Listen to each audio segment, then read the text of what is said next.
Hi everyone, welcome back to our channel. आज से हम स्टार्ट करेंगे मनोविज्ञान की क्लासेज।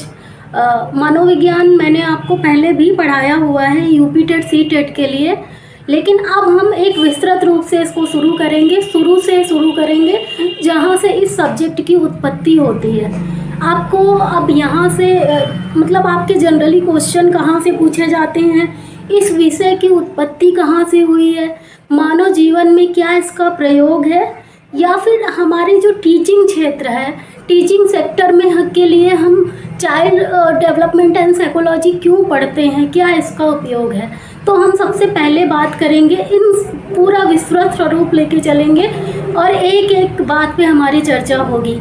ये वाली क्लास हमारी सभी टीचिंग एग्ज़ाम्स के लिए इम्पोर्टेंट होगी, चाहे वो केवीएस हो, यूपी टेट हो, सी टेट हो, DSSB हो, रीट हो, हर एग्ज़ाम के लिए इम्पोर्टेंट होगी। दूसरी बात ये, जो स्टूडेंट बीएड और बीटीसी का प्रशिक्षण ले रहे हैं उनमें भी कुछ ऐसे टॉपिक दे रखे हैं जहाँ से डायरेक्टली मनोविज्ञान से ही क्वेश्चन बनते हैं, जैसे समावेशी शिक्षा क्या हो गया, ठीक है, चाइल्ड डेवलपमेंट, बच्चे का जो विकास होता है वहाँ से भी आपके सेमेस्टर में क्वेश्चन आते हैं, ठीक है, आपके बीएड और बीटीसी में। तो आप अगर इसको पढ़ते हैं तो आपका UP TET C TET teaching exam तो आपका क्वालिफाई हो ही जाएगा। साथ साथ में अगर आप प्रशिक्षण ले रहे हैं तो ये थ्योरी वाला भी आपका पार्ट तैयार होता जाएगा।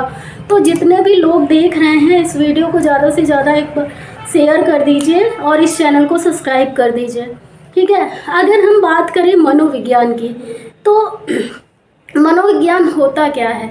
मनोविज्ञान का मतलब है मन, मस्तिष्क, चेतना या व्यवहार का विज्ञान, ठीक है। प्रारंभ में क्या था, ये आत्मा का विज्ञान था। आपसे एक क्रोनोलॉजिकल ऑर्डर में क्वेश्चन पूछा जाता है, मनोविज्ञान क्या था और क्या है, अरेंज करने के लिए आता है। तो पहले मनोविज्ञान आत्मा का विज्ञान था, आत्मा का विज्ञान, ठीक है। फिर आगे चल के मन या मस्तिष्क का विज्ञान बना, मन या मस्तिष्क, मनोवैज्ञानिक भाषा में मस्तिष्क को मन बोल देते हैं, ठीक है। तो मन या मस्तिष्क का विज्ञान, फिर चेतना का विज्ञान, चेतना का विज्ञान, और उसके बाद में व्यवहार का विज्ञान, ठीक है। उसके बाद में क्या है, व्यवहार का विज्ञान, चेतना का विज्ञान, और फिर अब क्या है, ये व्यवहार का विज्ञान। तो अगर आपसे कोई पूछे कि पहले मनोविज्ञान क्या था, मनोविज्ञान की जब उत्पत्ति हुई थी तब ये क्या था, तब ये आत्मा का विज्ञान था। केवल मनुष्य की आत्मा पर हम फोकस करते थे। लेकिन अगर हम वर्तमान स्वरूप की बात करें तो वर्तमान में मनोविज्ञान क्या है, वर्तमान में मनोविज्ञान क्या है, व्यवहार का अध्ययन। किसी के व्यवहार का अध्ययन हम कैसे कर पाते हैं, मनोविज्ञान के अंतर्गत ही पढ़ कर पाते हैं। उसके व्यवहारों के आधार पे वो कैसे रिएक्ट करता है, ठीक है, परिस्थितियों के अनुरूप वो अपने आप को कैसे एक्सप्रेस करता है, ठीक है, यही होता है व्यवहार। भाई आपका जो मन या मस्तिष्क में आंतरिक स्वरूप है वो बाह्य रूप से जब प्रकट हो जाएगा उसी को तो व्यवहार कहेंगे। आपके जो मन में है, मन में जो चल रहा है उसी को तो आप एक्सप्रेस करते हो, अपने ज्ञान का, अपने व्यवहार को तो उसी रूप में एक्सप्रेस किया जाता है ना, ठीक है। तो अगर हम सबसे पहले बात करें कि मनोविज्ञान क्या था, तो सबसे पहले मनोविज्ञान एक दर्शन शास्त्र का विषय है। यहाँ से भी आपका क्वेश्चन बनता है कि मनोविज्ञान प्रारंभ में विषय किसका था, ठीक है। तो मनोविज्ञान सबसे पहले विषय था दर्शन शास्त्र का, ठीक है। यहाँ से एक क्वेश्चन आपका बनता है, मनोविज्ञान किसका विषय था,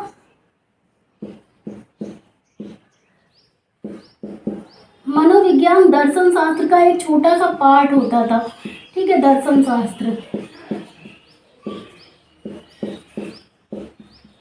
और दर्शन शास्त्र क्या होता है, दर्शन शास्त्र का मतलब देखिए ऐसा होता है कि एक ऐसा ज्ञान जिसका अध्ययन हम अपनी इंद्रियों के द्वारा नहीं कर पाते हैं, ठीक है, उन विषयों का अध्ययन हम दर्शन शास्त्र के अंतर्गत करते हैं। हमारी इंद्रियां क्या क्या होती हैं, हमारी 5 इंद्रियां जो हैं, आँख, कान, नाक, जीभ, त्वचा, ठीक है। इन 5 के अलावा और कोई चीज़ है जिससे हम किसी का अध्ययन कर सकें। भाई जब हमारे कान होंगे ना तो हम सुनकर किसी बात के बारे में, किसी मुद्दे के बारे में रिएक्ट कर सकते हैं, ठीक है। हमारी आंखें हैं ना तो हम प्रत्यक्ष रूप से देख करके अपना ओपिनियन दे सकते हैं, ठीक है। अगर हमारे पास जीभ है, ठीक है। तो हम खा करके कोई चीज़ बता सकते हैं कि इसका टेस्ट कैसा है, ठीक है। और त्वचा, भाई आपका मान लो त्वचा में कोई प्रॉब्लम है, कुछ काट लिया या कुछ भी, कुछ इन्फेक्शन हो गया, तो आपके पास त्वचा है ना, तभी तो आप स्पर्श महसूस करते हो ना। किसी का टच आप कैसे महसूस करोगे जब तक आप में त्वचा नहीं रहेगी। अगर आप मान लो त्वचा ही नहीं है, तब तो आप वो क्या बन जाएंगे, कामदेव बन जाएंगे ना। उनके अंग ही नहीं थे, लेकिन आपके यहाँ अंग भी हैं और त्वचा भी है, ठीक है। तो त्वचा है तभी तो आप फील कर सकते हो ना, और फील करके बता सकते हो कि ये ठंडा है, ये गर्म है, क्योंकि आपके पास स्किन है, ठीक है। तो एक मतलब हम कोई भी चीज़ का अध्ययन करते हैं इन पांचों इंद्रियों के द्वारा, ठीक है। या आँख, कान, नाक, जीभ और त्वचा, ये पांच अगर हमारे पास ना हो तो हम किसी का अध्ययन कर ही नहीं सकते हैं, ठीक है। लेकिन मनोविज्ञान क्या था, ये पांच इंद्रियां, आँख, कान, नाक, जीभ और त्वचा। लेकिन मनोविज्ञान में होता क्या था, एक मिनट दिख रहा है, ठीक है, देखने गई थी, आप लोगों को दिख रहा है, ठीक है। लेकिन मनोविज्ञान एक ऐसा मतलब हम ज़्यादातर हर विषय का अध्ययन करते हैं इन्हीं इंद्रियों के द्वारा, ये पांच इंद्रियां हैं, ठीक है। और हम विश्व के संपूर्ण अध्ययन करते हैं इंद्रियों के द्वारा, हम सारे अध्ययन कर पाते हैं, ठीक है। इंद्रियां लिख देती हूँ, इंद्रियां, और इसी के माध्यम से हम पूरा अध्ययन करते हैं, चाहे जिस विषय का हो, है ना। भाई आप कोई प्रशिक्षण लेने जा रहे हो, कोई कुछ स्कूल में पढ़ने जा रहे हो, ना आपके पास आंखें हैं ना ही कान है, आप पढ़ ना तो आप सुन पाओगे, फिर ना देख पाओगे उसके, फिर ऐसे मतलब जो लोग आप देखते होंगे जिनको दिखाई नहीं देता उनके लिए अलग अरेंजमेंट किया जाता है ना। लेकिन मैं यहाँ पे समझाने के पर्पज़ से बता रही हूँ, अगर यही नहीं होगा तो हम अध्ययन कैसे करेंगे, ठीक है। तो हम अपने सारे अध्ययन किसके माध्यम से करते हैं, इंद्रियों के माध्यम से। लेकिन जो दर्शन शास्त्र विषय है ना, दर्शन शास्त्र एक ऐसा विषय है जो हमारी इंद्रियों से परे होता है, ठीक है। इंद्रियों से परे होते मतलब इसका ये हुआ कि एक ऐसा ज्ञान जिसका हम अध्ययन इंद्रियों से नहीं कर सकते हैं, क्योंकि मनोविज्ञान दर्शन शास्त्र के अंतर्गत क्या किया जाता है, आत्मा का अध्ययन, परमात्मा का अध्ययन, आत्मा का परमात्मा से मिलन। ना तो किसी ने आत्मा देखी है और ना ही परमात्मा देखी है, अब दोनों के मिलन की बात चल रही है, आत्मा का परमात्मा से मिलन। हम अपने भारतीय समाज में ये हमारे देखा भी जाता है कि हम अगर अच्छे कर्मकांड करते हैं, है ना, तो हमें मोक्ष प्राप्त हो जाएगी, ठीक है, हमें मोक्ष की प्राप्ति होगी और ये सारी चीज़ें, है ना, और हमारा मिलन परमात्मा से हो जाएगा, ऐसा हमारा रहता है, ठीक है। तो दर्शन शास्त्र में यही सब अध्ययन किया जाता है कि आत्मा क्या होती है, भाई आखिर आत्मा क्या है, परमात्मा कौन है, ये धरती मतलब ये पूरा विश्व कैसे चल रहा है, कोई तो ऐसी शक्ति होगी, सब लोग बोलते हैं ना, है ना।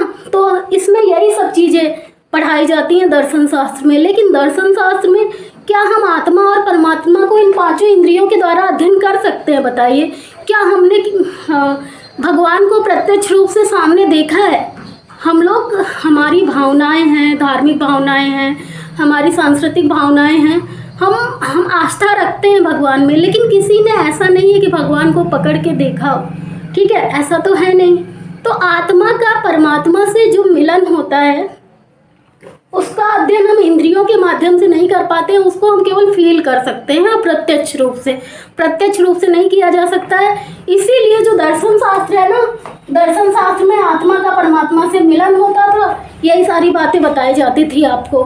लेकिन एक इसी के अंतर्गत एक दर्शन शास्त्री हैं, यूनानी दर्शन शास्त्री अरस्तु, ठीक है। अरस्तु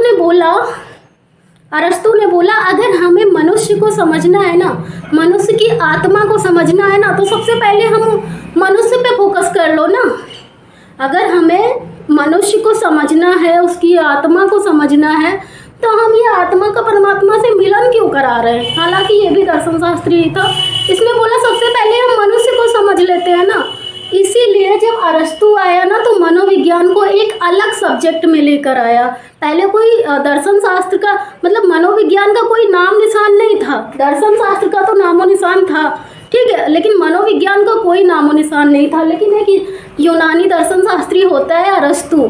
अरस्तु कौन है भाई? प्लेटो का शिष्य, है ना, और वो लेकर आता है मनोविज्ञान का पहली बार कॉन्सेप्ट लेके आता है और बताता है कि अगर हमें किसी मनुष्य मनुष्य की आत्मा को समझना है तो सबसे ज़्यादा हमें जो है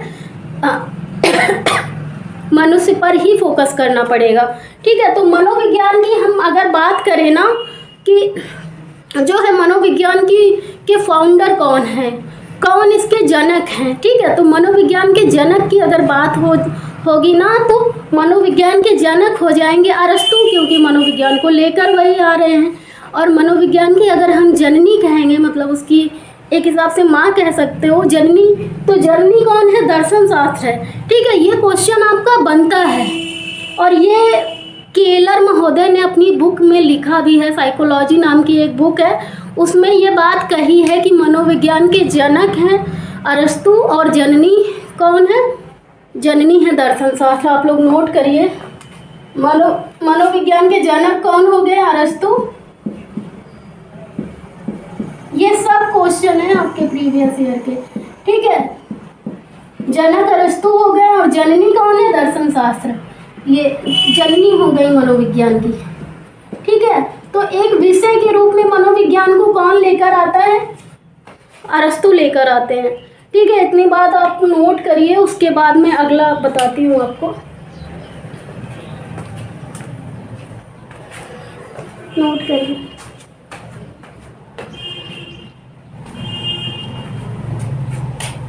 मैं रफ करती हूँ, आप लोग वीडियो रोक के देख लीजिएगा। ठीक है, मेरा डस्टर पता नहीं कहाँ चला गया।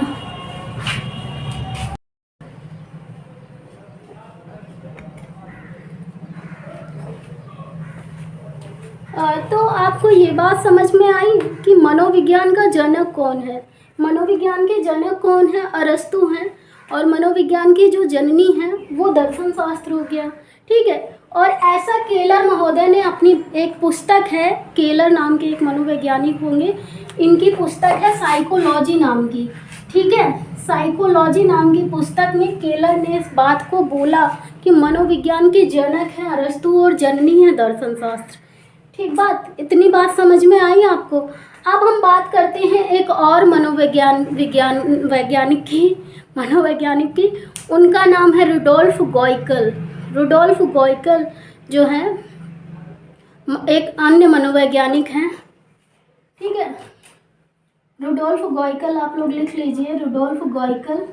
इन्होंने अरस्तु का सपोर्ट किया था जब इन्होंने कहा था कि मनोविज्ञान एक अलग विषय में आएगा।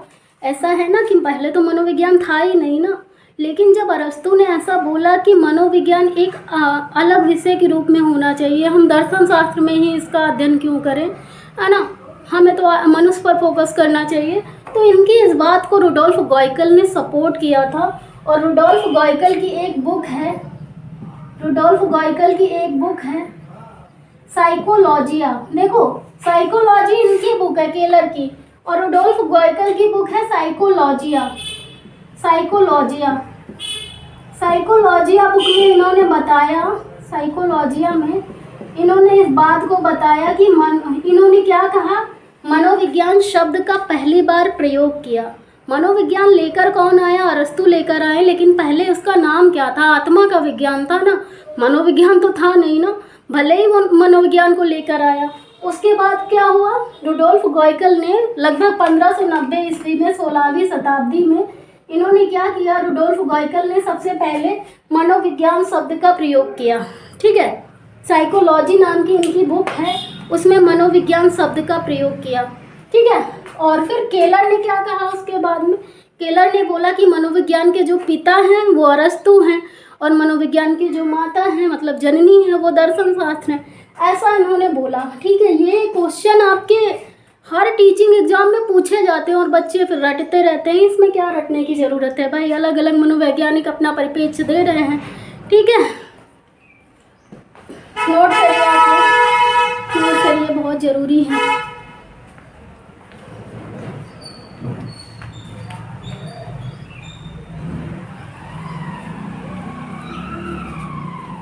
एक और आपसे मनोविज्ञान के अंदर क्वेश्चन बनता है।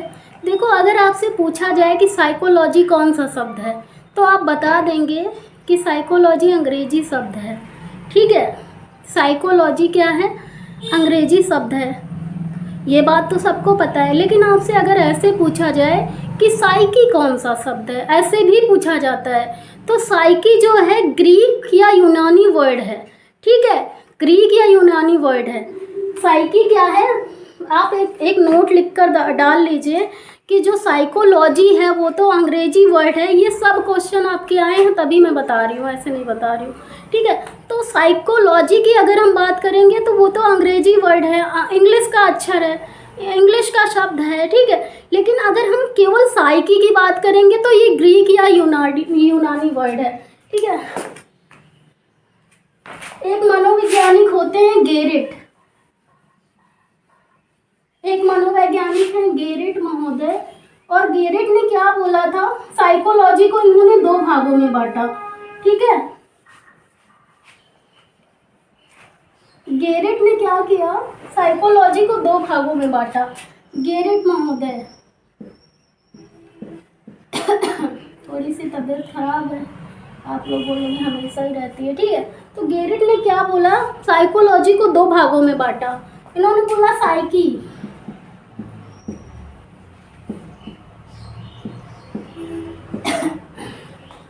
साइकी और लोगस।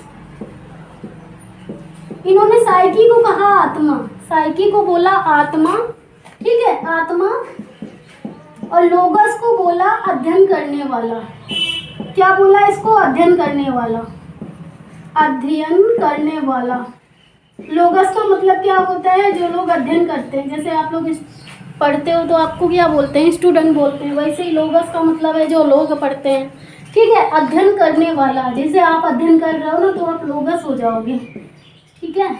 तो गेरिट ने क्या बताया, साइकी का मतलब होता है आत्मा और लोगस का मतलब होता है अध्ययन करने वाला, ठीक है। लेकिन ये साइकी ग्रीक या यूनानी वर्ड है, ठीक है, ग्रीक या यूनानी वर्ड है, ये बात ध्यान रखना आप, क्योंकि जब आप केवीएस या फिर रेट जैसे एग्जाम देते हो ना तो फिर ऐसे एग्जामिनर आपको यहीं से डीप में क्वेश्चन पूछ के फंसाता है, फिर आप कहोगे क्वेश्चन कहाँ से पूछ लिए, ठीक है। ग्रीक या यूनानी वर्ड है, ठीक है। ये बात समझ में आ गई, ओके, ये बात तो समझ में आ गई होगी, ठीक है। तो साइकी क्या हुआ, ग्रीक या यूनानी वर्ड है, और गेरिट महोदय ने साइकोलॉजी को 2 भागों में बांटा। साइकी का मतलब होता है आत्मा और लोगस का मतलब होता है अध्ययन करने वाला, ठीक है। ये बात हो गई। तो अगर हम बात करें मनोविज्ञान की, तो मनोविज्ञान लेकर कौन आया था भाई, अरस्तु लेकर आए थे ना। मनोविज्ञान कौन लेकर आया था, अब देख लेते हैं कि अरस्तु जब मनोविज्ञान को लेकर आता है तो उसका सपोर्ट कौन कौन करता है, ठीक है। जब मनोविज्ञान को अरस्तु लेकर आते हैं ना, मनोविज्ञान के जनक अरस्तु है ना, अरस्तु लेकर आते हैं, तो अरस्तु के जो गुरु हैं प्लेटो, ठीक है, शिष्य किसके हैं, ये प्लेटो इनका सपोर्ट करते हैं। डेकार्टे एक लोग हैं वो भी सपोर्ट करते हैं, ठीक है, डेकार्टे, और 1-2 नाम आप नोट कर लीजिए, और रुडोल्फ गॉइकल, ये सभी लोग इनका सपोर्ट करते, बोलते हैं हाँ भाई वाह, मनोविज्ञान जो है आपने मनोविज्ञान को एक अलग विषय के अंतर्गत लाया है, बहुत अच्छा काम किया है, ठीक है। रुडोल्फ गॉइकल, ठीक है। और थोड़ा थ्योरी इसकी समझे रहना, ठीक है, थ्योरी में ही पूरी कहानी है। तो इन्होंने दर्शन शास्त्र से निकाल करके मनोविज्ञान को क्या, अच्छा पहले ये सुन लो कि अरस्तु की इस बात का किसने सपोर्ट किया, प्लेटो ने, जो कि प्लेटो सपोर्ट करेंगे क्योंकि इनके शिष्य हैं अरस्तु, ठीक है। डेकार्टे ने किया, रुडोल्फ गॉइकल ने किया, इन लोगों ने इस बात का सपोर्ट किया, ठीक है, कि अगर मानव पे फोकस करना है तो उसकी आत्मा पर अध्ययन कर फोकस करना होगा, ठीक है। तो ये बात समझ में आई। लेकिन एक बात थोड़ा थोड़ा दिमाग में रखना कि ये दर्शन शास्त्र से निकाल के लाया था मनोविज्ञान को। क्या किया था अरस्तु ने भाई, दर्शन शास्त्र था जहाँ पे आत्मा का परमात्मा से मिलन होता था, आत्मा का अध्ययन करते थे, परमात्मा का अध्ययन करते थे, और ये सारे अध्ययन हमारी इंद्रियों से परे थे, और इंद्रियां क्या होती है मैंने आपको बता दिया है। लेकिन जब ये मनोविज्ञान को निकाल के लाया ना दर्शन शास्त्र से, तो इससे एक बात पूछी गई कि एक बात बता भाई, ठीक है, कि विज्ञान का मतलब होता है तर्क, वैज्ञानिकता, प्रामाणिकता, ठीक है, एक्सपेरिमेंट जिस पे किए जा सके। तो फिर मनोविज्ञान को आप विज्ञान कैसे कह सकते हो भाई? आत्मा को किसी ने देखा है क्या?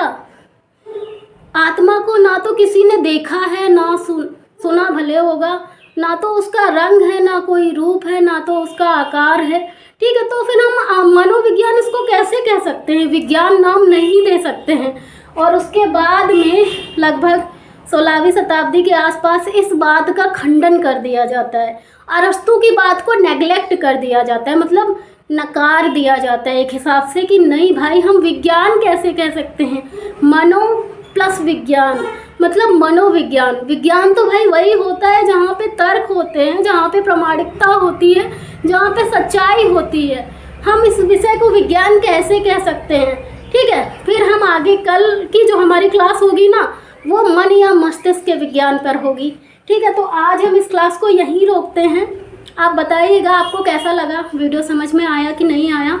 आज हमने आपको सिर्फ यही बताने की कोशिश की है कि मनोविज्ञान आखिर है क्या, इसके अंतर्गत हमें क्या क्या पढ़ना है, क्या क्या सब्जेक्ट है, ये सारी बातें बताई। और कल हम पढ़ेंगे मन या मस्तिष्क का विज्ञान, क्योंकि मनोविज्ञान पहले क्या था? आत्मा का विज्ञान, फिर मन या मस्तिष्क का विज्ञान, फिर चेतना का विज्ञान, और अब क्या है? मनोविज्ञान व्यवहार का विज्ञान है, ठीक है। तो आप लोग ज़्यादा से ज़्यादा वीडियो को शेयर करें, मेरे चैनल को सब्सक्राइब करें। Thank you so much, keep watching.